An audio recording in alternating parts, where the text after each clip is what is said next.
And welcome everyone. आज हम बात करने वाले हैं एक्रिसिल लिमिटेड के बारे में। और मैं आपको बता दूं कि हमने 21 मई 2021 को एक वीडियो डाली थी जिसमें एक्रिसिल के बारे में सबसे पहले बात की थी, और उसमें हमने टारगेट दिए थे। वो कंपनी आप ने देख सकते हैं, 500 रुपीज़ से लेके 550 का पहला टारगेट था, और टारगेट टू था 650 रुपीज़ का। और लगभग दोनों ही टारगेट हिट हो चुके हैं। और शेयर प्राइस अभी आप देख सकते हैं 640 आज की जो प्राइस है। मैं आज सुबह 6 अगस्त को सुबह वीडियो बना रहा हूँ, और आज सुबह मेरे को दिख रहा है CMP 640 है, और ऑलरेडी 650 का टारगेट टच हो चुका है। तो दोनों टारगेट हिट हो चुके हैं। अब यहाँ पर जिन लोगों ने खरीदा है उनको क्या करना चाहिए, और आज जून 21 के रिजल्ट्स भी आ चुके हैं, तो उनको अब क्या करना चाहिए। एक चीज़ जो मैं सबसे पहले वीडियो स्टार्ट होने से पहले बता रहा हूँ कि वीडियो थोड़ा सा लंबा हो सकता है, बट आपको एंड तक देखना है, चीज़ें समझनी पड़ेगी। पहले भी जिसने वीडियो समझी उसने खरीदा है, और उसके काफ़ी अच्छा रिटर्न बना है। 500 रुपये पे 650, 400 रुपये से 650 इज द 240, मतलब कि करीबन करीबन 40% का रिटर्न बनाया है मई जून जुलाई 2 महीनों में, 1.5 महीने के करीब।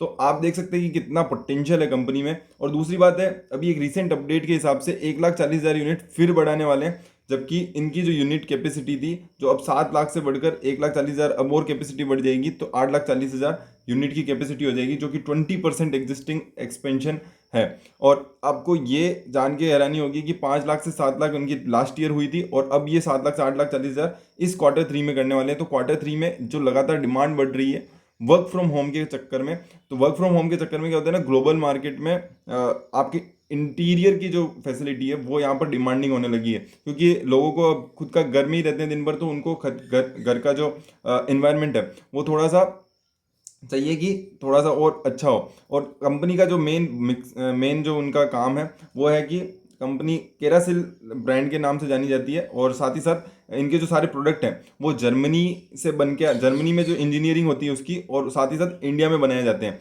और इस तरीके के जो सिंक होते हैं ना, जो कि क्वार्ट्ज सिंक्स के नाम से जाने जाते हैं, वो इंडिया में केवल यही कंपनी और एशिया में केवल यही कंपनी बनाती है। तो इनके पास है ना बहुत बड़ा मार्केट शेयर है, साथ ही साथ पेटेंटेड प्रोडक्ट है। तो जब भी कोई पेटेंटेड प्रोडक्ट होता है तब क्या होता है कि आपके पास बहुत बड़ा मार्केट होता है, एंड आपके पास एक्सपेंशन की बहुत कैपेसिटी होती है। अगर आपका प्रोडक्ट यूनिक है और साथ ही साथ इसकी डिमांड अच्छी है, तो आई थिंक इससे बेहतर कंपनी नहीं हो सकती है। और साथ ही साथ अपने आप में ये कंपनी पेटेंटेड है। जैसे केम्स मोट है इनके पास कि भाई हम यही काम करेंगे। जिस तरह से केम्स है, केम्स म्यूचुअल फंड के जो काम करती है, उसमें कंपनी के पास एग्जिस्टिंग कैपेसिटी और साथ ही साथ इतना एंट्री बैरियर है कि और कोई नहीं आ सकता, उसी तरह कंपनी का काम है। तो वहाँ पर जो एक्सपेंशन है, वहाँ पर जो रैली है आपने स्टॉक में भी देखी, और वो स्टॉक रैली भी रहेगी, क्योंकि कंपनी आगे से आगे एक्सपेंशन कर रही है, आगे से आगे कैपेसिटी बढ़ा रही है। इसके अलावा अगर हम बात करें प्रेजेंस की, तो प्रेजेंस आप देख सकते हैं पूरे ओवरऑल वर्ल्ड में। अमेरिका से ले लो, यूके ले लो, और ग्लोबली ले लो। एशिया में तो पूरी केवल कंपनी ही काम करती है। इसके अलावा भी दूसरे देशों में भी कंपनी के प्रोडक्ट की बहुत बड़ी डिमांड है। साथ ही साथ आपको बता दूं कि इनके अलावा भी कंपनी को बहुत सारे आपको दिख रहे होंगे कि जर्मन टेक्नोलॉजी से एक्रिसिल कंपनी को फोर्ब्स एशिया की तरफ से बेस्ट अंडर ए बिलियन 2020 का अवार्ड मिला है। एशिया का नंबर 1 क्वार्ट्ज किचन सिंक का अवार्ड मिला है। तो ये सारे अवार्ड तो मिले ही हैं। अब आ जाते हैं, थोड़ा सा हम अंडरस्टैंडिंग लेते हैं कंपनी के बारे में, एक्रिसिल लिमिटेड के बारे में, और फिर हम देखेंगे Q1 2022, और उसके बाद हम देखेंगे कंपनी के चार्ट को और समझेंगे कि क्या टारगेट प्राइस हो सकती है, अब क्या करना चाहिए। जिन लोगों ने पहली वीडियो नहीं देखी है, मैं अब तो उसको रिकमेंड नहीं करूंगा। मैं इस वाली वीडियो में थोड़ा सा एक्सप्लेन कर देता हूँ कि क्या क्या चीज़ें कंपनी काम करती है। सिंक बनाने का जो मैंने आपको दिखाया, बाथ प्रोडक्ट्स आते हैं, टाइल्स आती है, किचन अप्लायंसेज आते हैं, और एक्सेसरीज आती है। और इंडिया में और क्या एशिया में केवल क्वार्ट्ज सिंक्स मैन्युफैक्चर हैं, कंपोजिट क्वार्ट्ज सिंक के नाम से, और manufacture with the German technology, जो कि काफ़ी यूनिक है। और आपने प्रोडक्ट देखे होंगे, बिल्कुल एक यूनिक प्रोडक्ट यहाँ से निकल के आते हैं, क्योंकि क्वाड सिंक अपने आप में बहुत ही बड़ा नाम है। और इसके अलावा कंपनी की जो कैपेसिटी है वो आपको दिखाई मैंने, 8 लाख 7 लाख 40 की कैपेसिटी होने वाली है पर एनम की। और इनकी जो डिमांड है वो लगातार बढ़ती जा रही है।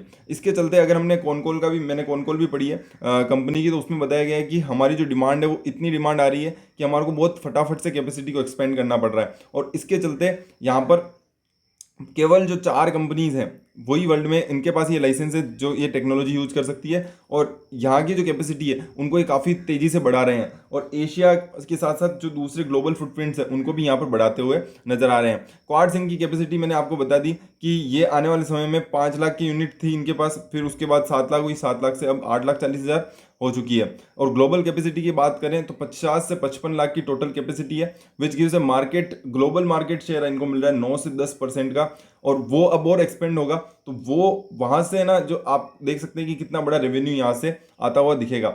और इनके अलावा इनके पास लैंड बैंक भी है, तो अब इनको और कैपिटल एक्सपेंशन नहीं करना है, मतलब इनको कैपेसिटी एक्सपेंड करनी है, बट जो लैंड में जो मनी अटक जाता है ना वो यहाँ पे नहीं है, क्योंकि इनके पास 8 लाख से 9 लाख बनाने की कैपेसिटी अभी है, उसके लिए एग्जिस्टिंग लैंड है, और साथ ही साथ आने वाले समय में इसको और बढ़ाने की प्लानिंग है।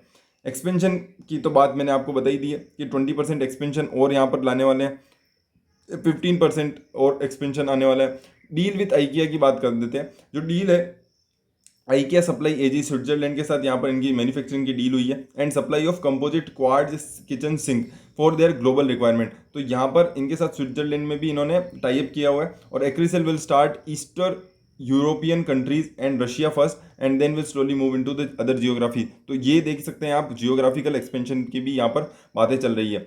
The company gets around 80% of the revenue from the export market and 73% of the total revenue come from quartz sink. तो आप देख सकते हैं दो ही चीज़ें हैं जो कंपनी के प्रॉफिट को ड्राइव कर रही है, पहला है एक्सपोर्ट और दूसरा है कंपनी के क्वाड सिंक का मार्केट, और उसमें कंपनी का काफ़ी बड़ा नाम है।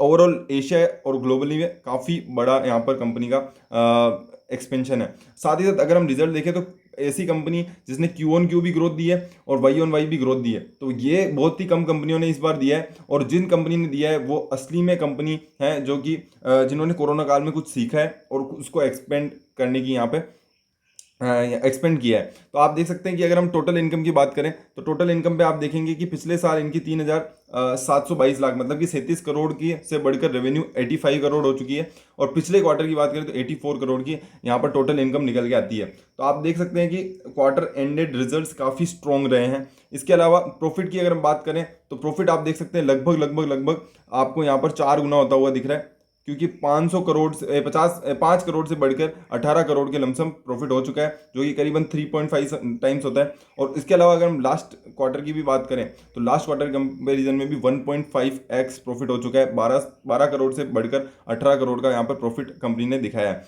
तो ये काफ़ी स्ट्रॉन्ग प्रेजेंस यहाँ पे कंपनी की शो करता है, और साथ ही साथ कंपनी के रिजल्ट है वो आप देख सकते हैं। ईपीएस भी यहाँ पे बढ़ता हुआ नजर आया। ईपीएस जो लास्ट क्वार्टर में था 2.87 का, वो यहाँ पर बढ़ के आप देख सकते हैं 5.35 हो चुका है। और साथ ही साथ प्रॉफिट की अगर हम बात करें ओवरऑल लेवल पर प्रॉफिट फॉर द पीरियड की, तो प्रॉफिट फॉर द पीरियड आप देख सकते हैं 4 करोड़ से बढ़कर, आई एम सो सॉरी, ये बार बार लाख, किसी कंपनी में लैक्स आते हैं, किसी कंपनी में करोड़ आते हैं, किसी कंपनी में मिलियंस आते हैं, इसके कारण बहुत कन्फ्यूजन होता है। और मैं बहुत ट्राई कर रहा हूँ कि मैं इनको सबको करोड़ में ही बोलूँ, क्योंकि बहुत सारे जनों का कमेंट आता है कि आप इसको करोड़ में बोलो, तो I will try my best कि क्योंकि किसी कंपनी में लैक्स में आते हैं, किसी कंपनी में करोड़ में आते हैं, तो थोड़ा सा वो हो जाता है। But I am so sorry for this inconvenience. 4 crore से बढ़कर यहाँ पर जो प्रॉफिट है वो 14 करोड़ हो चुका है, और पिछले पिछले क्वार्टर के कंपेरिजन में अगर हम बात करें तो 7 करोड़ से बढ़कर 14 करोड़ प्रॉफिट हो चुका है। तो आप देख सकते हैं कि लगभग डबल के करीबन प्रॉफिट की यहाँ पे ग्रोथ आपको देखने को मिल जाती है। अब आ जाते हैं अगर हम कंपनी के चार्ट की अगर बात करें, सबसे पहले वीकली चार्ट मैंने आपके सामने ओपन किया है, और वीकली चार्ट में आप देख सकते हैं कि करीबन करीबन कंपनी का जो शेयर है वो 700 रुपये के लेवल टच करके ऑलरेडी आ चुका है, और 700 रुपये पे एक बड़ा रेजिस्टेंस यहाँ पे आपको देखने को मिल जाएगा। बट जिस तरीके के रिजल्ट इस बार कंपनी ने दिए हैं, ये जो रेजिस्टेंस है वो क्रॉस होता हुआ नजर आएगा, और साथ ही साथ आपको यहाँ पर देखेंगे तो एक बहुत ही तगड़े रिटर्न यहाँ पे कंपनी ने देते हुए नजर आई है। 200 रुपये के करीबन शेयर जब लिस्ट हुआ था, उसके बाद से आप देख सकते हैं कि क्या रिटर्न्स कंपनी ने जनरेट किए हैं, वो मतलब अनबीटेबल है। इसके अलावा अगर हम बात करते हैं कंपनी के वीकली के अलावा, हम डेली चार्ट फ्रेम में आ जाते हैं। डेली चार्ट फ्रेम में आप देख सकते हैं 3 दिन से यहाँ पर शेयर गिरता हुआ नजर आ रहा था, बट अब मैं आपको बताता हूँ कि यहाँ पर टारगेट्स क्या होते हुए नजर आएंगे। तो अब यहाँ पे देख सकते हैं कि ये जो रेंज है, जब ये ब्रेक होगी, ये वाली जो एक बड़ी रेंज है, तो यहाँ पर फ्लैग ब्रेकआउट आप देख सकते हैं, ये फ्लैग ब्रेकआउट है, और ये फ्लैग ब्रेकआउट आएगा 700 के करीबन। तो जब ये 700 को क्रॉस करेगा तो 700 प्लस में यहाँ पे आपका पहला टारगेट क्या होता है, टारगेट 1 निकल के आता है। क्लियर टारगेट मैं आपको बता रहा हूँ, टारगेट 1 निकल के आता है आपका 800 टू 850 का मेरे को पहला टारगेट लगता है, क्योंकि एक थोड़ा सा रेंज देना ज़्यादा बेटर रहता है। बहुत सारे लोगों को निकलना होता है, तो आप रिस्की हो तो 800 पे निकल सकते हो। वैसे मेरे को लगता है कि कंपनी में काफ़ी पोटेंशियल है, और जो ग्रोथ ड्राइवर्स हैं वो काफ़ी ग्रो कर रहे हैं, और जो जिस तरीके से कॉल में जिस तरह से मैनेजमेंट कॉन्फिडेंट है एंड दे आर टेलिंग कि हमारी जो कैपेसिटी और आगे एक्सपेंड होने वाली है, तो 800 to 850 is the first target, and target 2 will be 900, and the long term target is now 1000, जो कि मैंने पहले नहीं दिया था। Now I am very confident about this company, because company में जो मैनेजमेंट है वो भी स्ट्रॉन्ग है, कैपेसिटी एक्सपेंशन हो रहा है। तीसरी चीज़ है कि आने वाले समय में जिस तरीके की कंपनी के जो प्रोडक्ट हैं वो एक तो पेटेंटेड प्रोडक्ट है। जब भी किसी कंपनी के पास पेटेंटेड प्रोडक्ट होते हैं तो वहाँ पर ग्रोथ काफ़ी अच्छी होती है, क्योंकि आपके अलावा वो कोई बना ही नहीं सकता है। और पूरे वर्ल्ड में आपका जब 10% का 11% का मार्केट शेयर होता है, तो आपके पास और अपॉर्चुनिटी है कि आप बड़ा मार्केट शेयर ग्रैब कर सकते हो। तो I think this is the company. अगर आपको वीडियो पसंद आई तो लाइक शेयर सब्सक्राइब करें, और बताएं दूसरे लोगों को कि इसी तरह की कंपनी का एनालिसिस हमारे चैनल पर काफ़ी सारे कंपनीज का पड़ा है। आप दूसरे कंपनी का एनालिसिस भी देख सकते हो। तो इसी तरह की वीडियोस के लिए चैनल को सब्सक्राइब करें, और कमेंट सेक्शन में करके बताएं कि कैसी लगी आपको वीडियो, और नए स्टॉक पे हम कौन कौन से स्टॉक पे आपके लिए वीडियो बनाएं। तो थैंक यू सो मच। ये जो है थोड़ी सी रेंज अगर ये क्रॉस हो जाएगी आज, मेरे को जहाँ तक लगता है, और ये क्रॉस होती है, यहाँ पर एक खुला आसमान है, और खुला आसमान में जितना चाहे परिंदे उड़ सकते हैं, तो वहाँ पर आपको थोड़ा सा बढ़िया आपको रिटर्न आपको देखने को मिल जाएंगे। Thank you so much. Q3 में आपकी जो कैपेसिटी है वो बढ़ती हुई नजर आएगी, तो आपको रिजल्ट का इम्पैक्ट और अच्छा ग्रोथ होता हुआ Q3 Q4 में आपको इस पूरे साल में आपको एक्सपेंशन दिखेगा। Thank you so much.